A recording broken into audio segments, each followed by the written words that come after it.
de Federer et chez les Français de Simon Tsonga Herbert.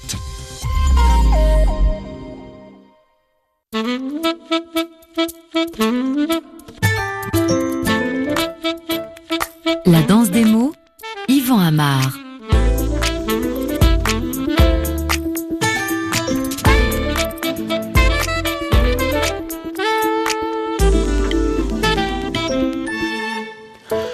Bonjour, bienvenue dans cette nouvelle semaine et dans la danse des mots qui l'inaugure. Et nous retrouverons, puisque c'est la tradition, le lundi, la séquence Ma Parole dans une vingtaine de minutes avec deux journalistes du service langue française de RFI qui sont Marine Bechtel et Delphine Barrault qui nous parleront un petit peu de la façon dont on choisit les sujets qu'on va pédagogiser. Qu'est-ce que ça veut dire pédagogiser ? On en saura plus tout à l'heure. Mais auparavant, nous allons parler d'un dieu et des mœurs. Voilà, un titre un petit peu emphatique. Pourquoi ? Parce que c'est celui qui a donné à son ouvrage Elgas. Un dieu et des mœurs, c'est sous-titré Carnet d'un voyage au Sénégal et c'est paru tout récemment aux éditions Présence africaine.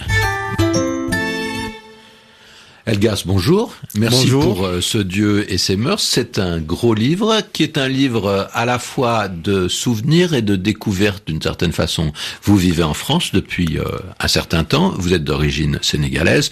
D'ailleurs, je dis d'origine sénégalaise, je me trompe. Vous êtes sénégalais, vous avez vécu pendant longtemps à Ziguinchor et vous êtes retourné au Sénégal en 2013. Un livre en est sorti. Alors, parlez-nous un tout petit peu de la genèse de ce livre. Est-ce que vous avez décidé tout de suite de l'écrire dès que vous êtes arrivé au Sénégal ? Est-ce que ça s'est fait un petit peu plus tard lorsque vous étiez retourné en France ? Alors, c'est une aventure qui a été très très simple.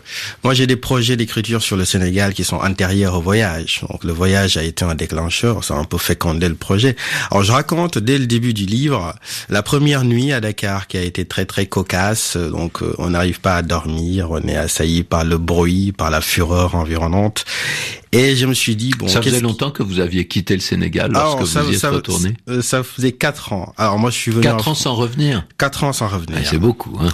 Oui. D'autant qu'il s'était passé des choses, vous en faites état dans votre livre. Bah oui, c'est sûr, ça change. Après, les voyages de chez soi à retour sont des redécouvertes. Alors, la redécouverte, c'est souvent une distance par rapport à la réalité qu'on a vécue, donc on la regarde forcément un tout petit peu différemment. Et j'ai voulu raconter des choses qui me tenaient à cœur, des choses qui ont trait à la pauvreté, dont on ne parle pas.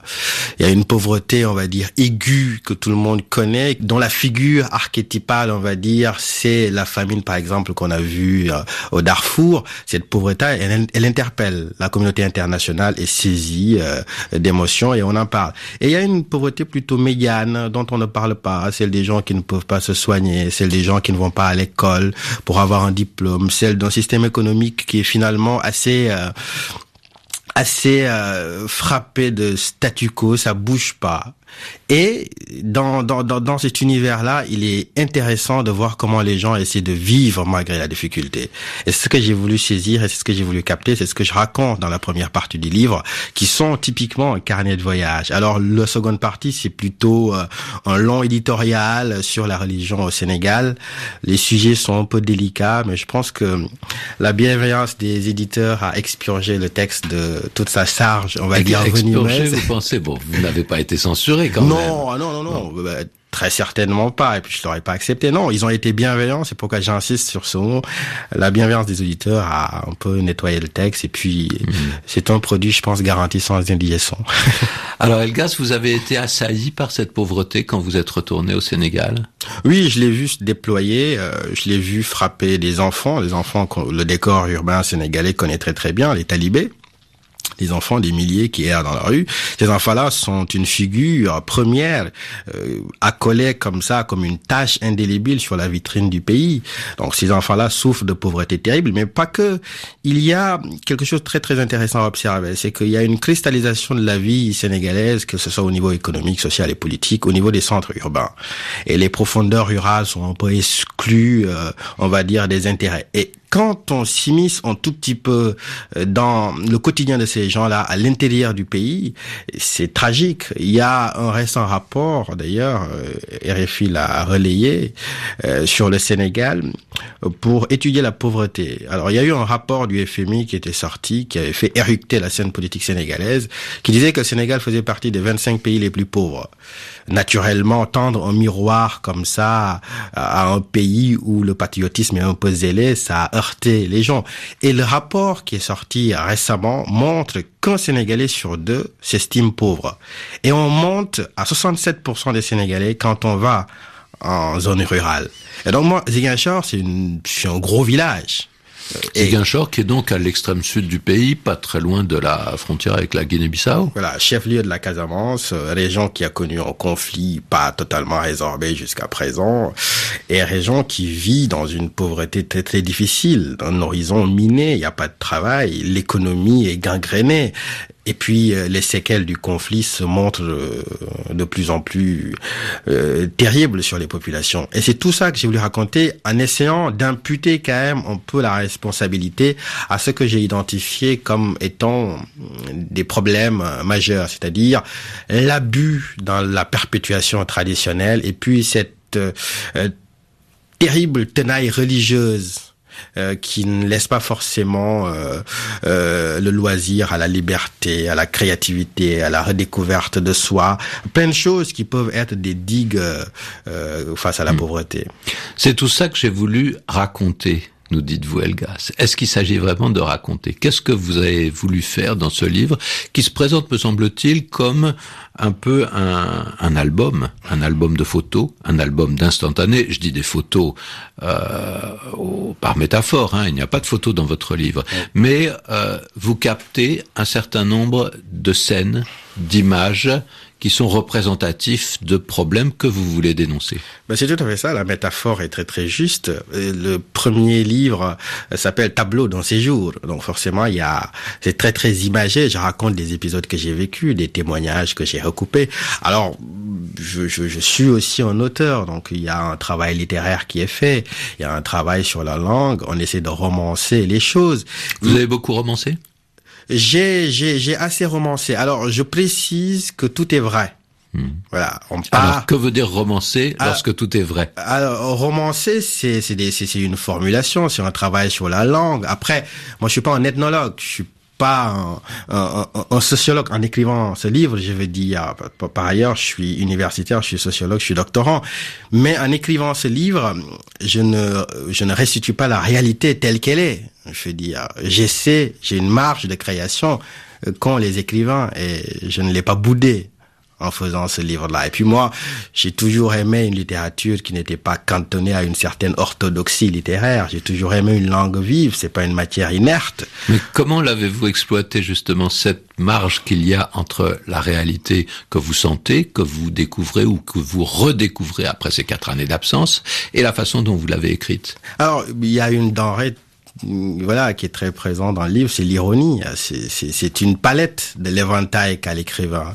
Donc l'ironie réinvente sans modifier. On peut dire les choses de manière différente, avec son style, avec sa manière de voir les choses, avec sa sensibilité, tout en ne déformant pas la réalité. On la réinvente.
Tesfa Mariam Kidane, qu'on vient d'entendre ici au saxophone, nous ramène à un Dieu et des mœurs.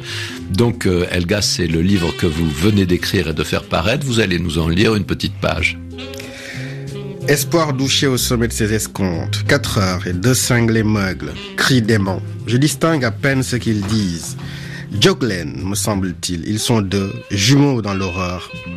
Intervalle des cris, 30 secondes. Ils sillonnent le quartier et en font le tour. Du balcon, je les vois s'en aller au pas de course en meuglant toujours les mêmes mots. Les couples du marais cuinent moins fort. Benoît, irrité, éreinté, terrassé par le changement terrible de décor, explose. Quelques cafards se baladent de surcroît sur son sang bleu. À la vue de ces bestioles, il chiale, crie, se débat et s'enfuit de la pièce. Cacophonie monstre dans l'appartement. Nos hôtes viennent au secours et à la rescousse, au nettoyage de la pièce. Plus tard, il revient, tétanisé, honteux, et mobilise toutes ses énergies viriles et la voix insondée de sa capacité à prendre sur lui. Poli, il se retient à la vue d'autres bestioles. Je comprends après, suite à un entretien avec un de nos hôtes, que l'appel des 2 hommes ramadan obligés servait à signifier aux jeûneurs l'heure d'absorber leur stock de calories pour affronter la privation du lendemain. Sorte de top départ pour manger avant le début du jeûne. C'est la version locale des alarmes et des réveils. La tradition refuse de se mettre à la page. Pourquoi pas? Nous endurons encore et toujours. Répit quand ils s'éloignent. Envie de meurtre quand ils refont le tour. 3 rondes, des minutes de sommeil grappillées, parties en pure perte. Pourquoi tout ça? Pourquoi la tradition? Capitulation. Merci beaucoup Helgas. Alors là, on le voit bien, votre travail littéraire. On voit aussi bien sûr que le livre est écrit en français, même si de temps en temps on a une irruption de mots wolof. C'était important pour vous de l'écrire en français? La question s'est même pas posée. C'était en français qu'il fallait l'écrire? Naturellement. Alors, je suis un francophone, j'ai fait toutes mes études en français. À part le français, je ne parle que le wolof un tout petit peu, et un tout petit peu le soninké et un peu le diola, qui sont des langues du Sénégal. Alors oui, c'était évident. Moi, j'ai grandi dans un environnement où mon père était professeur de français. Ma mère était enseignante. Donc j'ai baigné très tôt dans l'amour de la langue, un amour qui a d'ailleurs été renforcé par beaucoup de mes oncles qui étaient journalistes. Donc le travail sur la langue, l'envie de bien parler a toujours été quelque chose de très présente, et je ne boude pas mon plaisir. La langue, je l'ai toujours considérée comme un instrument qui nous était donné et qu'on pouvait changer à notre guise. On n'a pas à changer, c'est-à-dire écrire comme on veut. Il n'y a pas de dogme dans la littérature, il n'y a pas de dogme dans la langue. Quand on voit ce qui se passe en Côte d'Ivoire, on réinvente le français, c'est formidable. Quand on voit ce qui se passe au Sénégal, où il y a l'irruption de quelques expressions sénégalaises dans le français, ça l'enrichit. Voilà. Je pense que, comme le disait je ne sais plus qui, c'est un butin de guerre, le français. Donc, c'est très bien qu'on s'en serve et qu'on montre qu'on peut s'émanciper un peu de la tutelle, on va dire, des géniteurs évidents ou naturels du français. Mais les géniteurs étaient importants. Vous avez mentionné votre père. Il y a tout un chapitre très touchant où vous parlez de la mort de votre père, qui, vous le dites justement, était professeur, était un maître du verbe, qui était écouté et qui a été frappé quelques mois avant sa mort par un AVC qui l'empêchait de parler, ce qui était le pire pour lui et pour l'image qu'il donnait. Oui, je le raconte, 35 ans de professorat auquel succède un mutisme, une aphasie, maladie de malheur, parce que il faut voir ce que ça représente pour un fils qui n'a pas vu son père depuis quelques années et qui au téléphone ne peut pas lui parler. C'est des images d'une terrible violence. Après, dans le livre, je parle de mon père, je ne l'idéalise pas. À travers lui, je fais une peinture assez hostile sur les hommes politiques. Voilà, sur les transhumances, sur cette manière de concevoir la politique comme aboutissement d'une carrière personnelle et pas comme un levier pour essayer de changer les choses. Donc je pense que l'amour filial n'interdit pas forcément de convoquer des moments de vérité. Voilà. La critique, elle est acerbe dans votre livre, Helgas, et vous vous appliquez à prendre un certain nombre de sujets qui, presque tous, ont un rapport avec des oppressions. Le premier petit chapitre, par exemple, est consacré à l'excision. Oui. Qu'est-ce qui vous a fait choisir ce thème pour ouvrir votre livre? L'excision, ça m'a paru évident parce que je l'ai connu dans mon environnement familial. Donc, je pense que c'est très très important d'en parler. Alors, il y a des décrets gouvernementaux qui émergent et c'est salutaire pour parler de l'excision, pour essayer de l'interdire.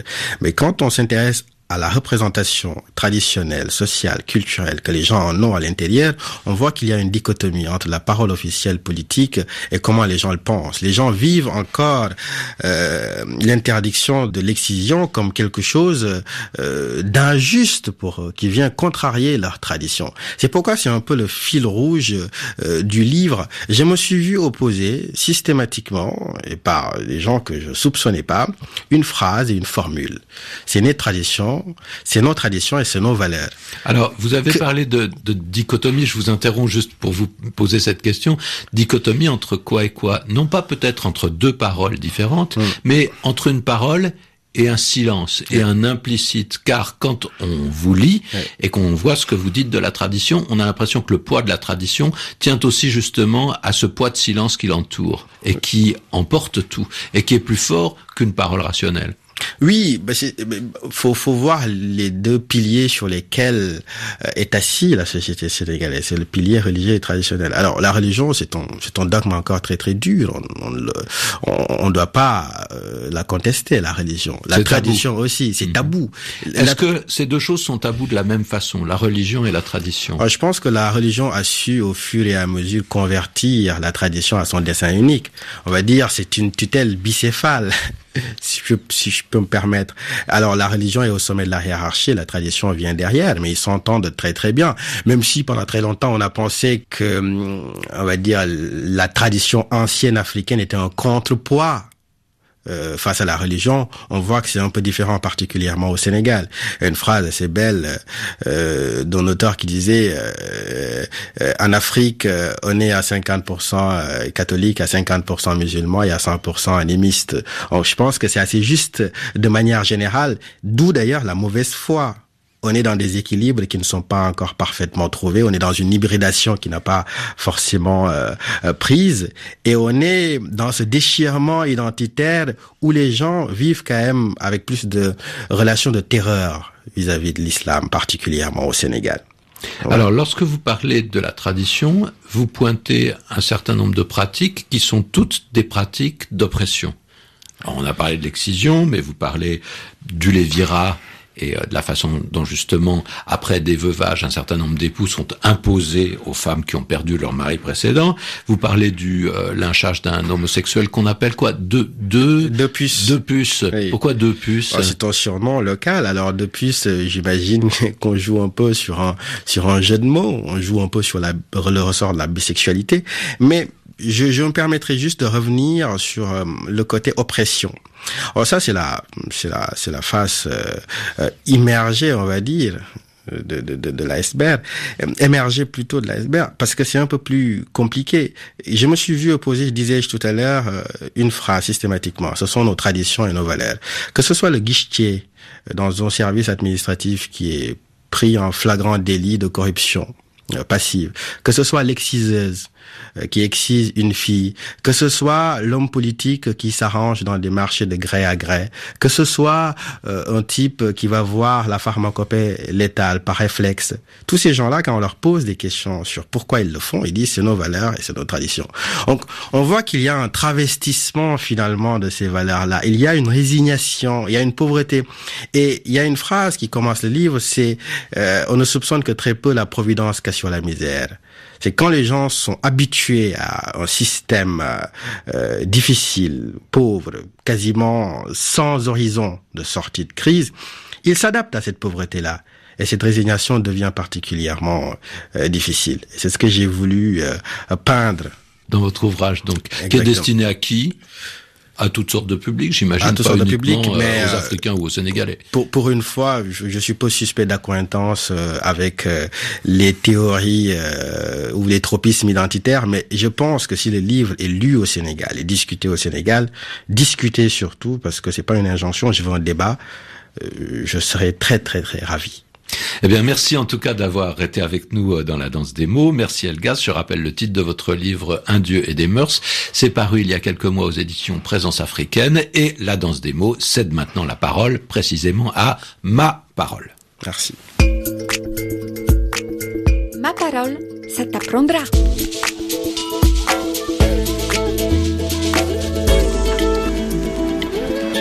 Ma parole aujourd'hui se dirige vers les coulisses du service de la langue française à RFI, un service qui s'occupe des enseignants, en particulier des enseignants de français et puis de leurs élèves bien sûr, pour les aider à apprendre à enseigner le français grâce à la radio, avec la radio, donc grâce à ce dont on parle à la radio, c'est-à-dire l'actualité.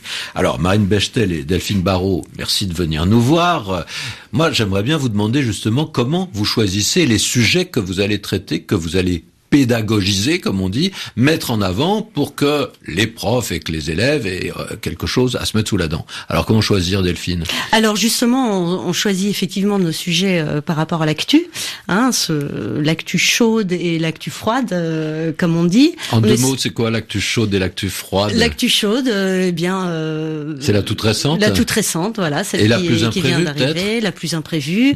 Et puis, l'actu froide, c'est celle qui est beaucoup plus générale et qu'on peut traiter en sujet de fond, peut-être. Alors c'est vrai que c'est un problème parce que vous travaillez pour un média, donc vous êtes sensible à cette idée d'actualité, mais en même temps vous travaillez pour des profs qui, eux, veulent travailler avec un tempo qui est un petit peu différent. On peut pas être tous les jours au jour le jour, justement. Il faut trouver des sujets qui intéressent les élèves et qui les intéresseront encore dans 15 jours, 1 mois, 2 mois. Pas forcément dans 3 ans, mais dans 3 mois, oui. Marine. Alors, c'est pas un problème, mais c'est intéressant, effectivement, cette double position. On est pédagogue dans un média, mais il faut jamais qu'on oublie dans ce média qu'on est pédagogue, mais il faut jamais oublier non plus, étant dans un média, qu'on est pédagogue, justement.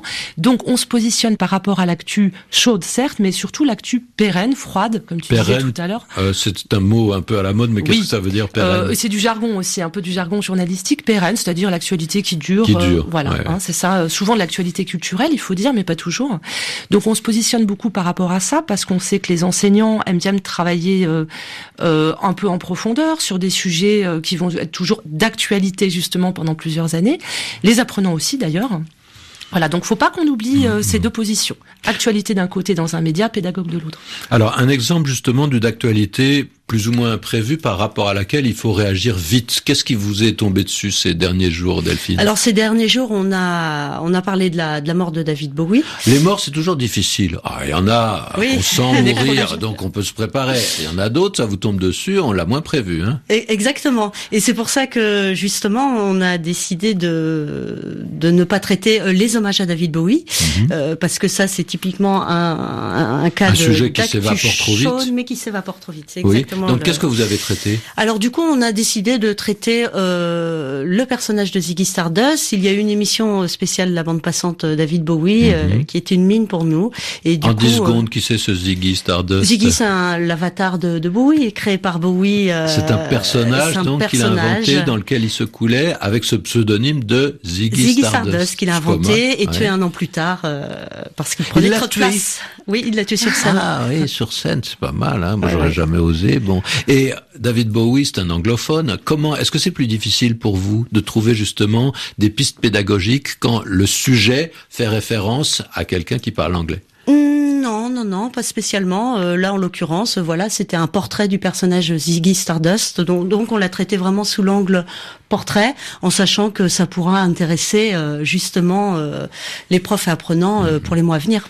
Alors, voilà pour l'imprévu. Quelque chose de plus prévu, Marine ? Alors, ça reste de l'actu chaude, si on peut dire, mais par exemple, la COP21, le sommet de la COP21 qui s'est tenu à Paris. Justement, l'actu chaude, c'est le problème de la COP21. Comment éviter que ça se réchauffe trop vite ? Alors, voilà, exactement. Donc, du coup, on a pu préparer en amont un dossier, contrairement à Bowie, quand même. En amont, ça veut dire à l'avance ? Avant, ouais, c'est ça, un petit peu à l'avance. Donc, on a pu faire un dossier. Comme on est esclave de ce jargon. De ce jargon, aussi bien pédagogique que journalistique, c'est terrible. Donc, en plus, on est entre les deux. Ce dossier, en avance avec justement des fiches pédagogiques qui nous permettaient d'approfondir un petit peu le sujet du réchauffement climatique. Par exemple, la montée des eaux aux Maldives ou à New York, après les dégâts de l'ouragan Sandy là en 2012. Sinon, on a fait aussi des quiz, donc des petits exercices courts, rapides, comme on a pu faire pour Bowie, on a fait aussi pour la COP21. Des quiz, ce sont des petites séries de questions. Des séries de questions, voilà, c'est ça, de cases à cocher. Et faisable sur portable. Voilà, sur smartphone. Exactement, sur smartphone. Alors, on a parlé de l'actualité chaude ou froide. Est-ce qu'il y a une actualité tiède? C'est-à-dire quelque chose dont on ne sait pas quand ça va venir, mais qu'on sent approcher. Je pense par exemple à la mort de Pierre Boulez. Vous parliez de la mort de Bowie. Un autre musicien très important, même s'il est plus difficile d'accès, c'était Pierre Boulez. On savait pas quand il allait mourir, mais il était malade. Il avait 90 ans. On sentait qu'il en avait plus pour longtemps. Oui, alors nous, effectivement, on l'avait pas anticipé, mais on attend qu'il y ait des extraits sonores et des sons pour ça. Et malheureusement, pour Pierre Boulez, on n'a pas trouvé encore, mais ça va venir. Pourquoi ? Parce que c'était un sujet peut-être trop difficile. C'est vrai que c'est un compositeur qu'on dit contemporain du XXe siècle, un petit peu du XXIe siècle, qui a écrit une musique très difficile, mais qui était aussi un chef d'orchestre extraordinaire. Alors nous, on est tributaire aussi, c'est pas nous qui choisissons les sujets qui passent à l'antenne, donc on est tributaire aussi de ce qui passe à l'antenne. Donc on sait pas trop pour ça, on n'a pas posé la question au rédacteur en chef, mais on peut continuer de toute façon à traiter aussi l'actu pérenne, je reviens là-dessus, parce que là, on a des exemples de sujets vraiment qui durent, c'est la gastronomie, typiquement. Là, on a une vraie attente de notre public sur la gastronomie, la France, etc. Donc on joue le jeu, et c'est vrai qu'il y a des extraits intéressants dans certains magazines, l'art de la table français, qui est devenu patrimoine de l'UNESCO, les macarons, des choses comme ça. Ça, on va le traiter aussi, c'est vraiment de l'actu très pérenne. Eh ben, écoutez, bon appétit, Marine Bechtel et Delphine Barrault. Merci encore à Elgas qui était dans l'émission tout à l'heure. Merci d'avoir participé à cette danse des mots, qui est donc un programme proposé par le réseau Canal.